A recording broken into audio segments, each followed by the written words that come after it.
বাংলাদেশের সাবেক প্রধানমন্ত্রী বেগম খালেদা জিয়া, যিনি একই সাথে বিএনপির চেয়ারপারসন হিসেবে রয়েছেন।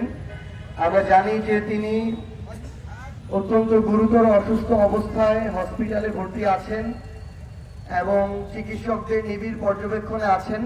আমরা মনে করি আগামীর বাংলাদেশে রাজনীতিবিদদের মধ্যে সৌহার্দ্যের, শ্রদ্ধার, সম্মানের একটা সম্পর্ক থাকতে হবে। তিনি বিগত বছরগুলোতে শেখ হাসিনার স্বৈরাচারী আমলে আপোষহীনভাবে লড়াই করে গিয়েছেন। জেল জীবনে তাকে বন্দী রেখে তার শরীরকে বিষাক্ত করে তাকে ধীরে ধীরে অসুস্থ করে তুলেছেন এবং তিনি আজকে একটি কঠিন সময় পার করছেন।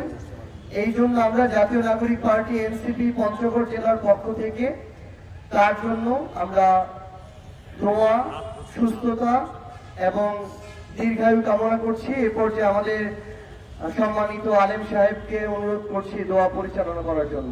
ইয়া আল্লাহ, আপনি হায়াতের মালিক।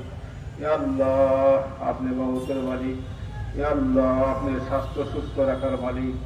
ইয়া আল্লাহ, প্রধানমন্ত্রী যদি জীবনে কোনো গুনাহ হয়ে থাকে আপনি তার গুনাহ আল্লাহ আপনি নিজ গুনাহ আল্লাহ আপনি ক্ষমা করে দিবেন। ইয়া আল্লাহ, আপনি যদি কোনো নেক আমল হয়ে থাকে তার হুজুর পাক সাল্লাল্লাহু আলাইহি ওয়াসাল্লাম পৌঁছায় দিবেন আল্লাহ। ইয়া আল্লাহ, বাবা আদম সালামদের হুজুর পাক সাল্লাল্লাহু আলাইহি ওয়াসাল্লাম যত নবী রাসূল দুনিয়া আসছে এবং চলিয়া গেছে আল্লাহ, জীবনে যদি কোনো নেক আমল হয়ে থাকে সকাল আল্লাহ তাদের রওজায় পৌঁছায় দিবেন আল্লাহ। আল্লাহ, সে দেশের জন্য বহুত কাজ করেছে, দেশের জন্য অনেক কষ্ট নির্যাতন করেছে আল্লাহ।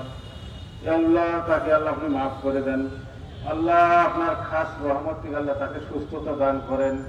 ইয়া আল্লাহ, আপনি তাদেরকে মাফ করে দেন।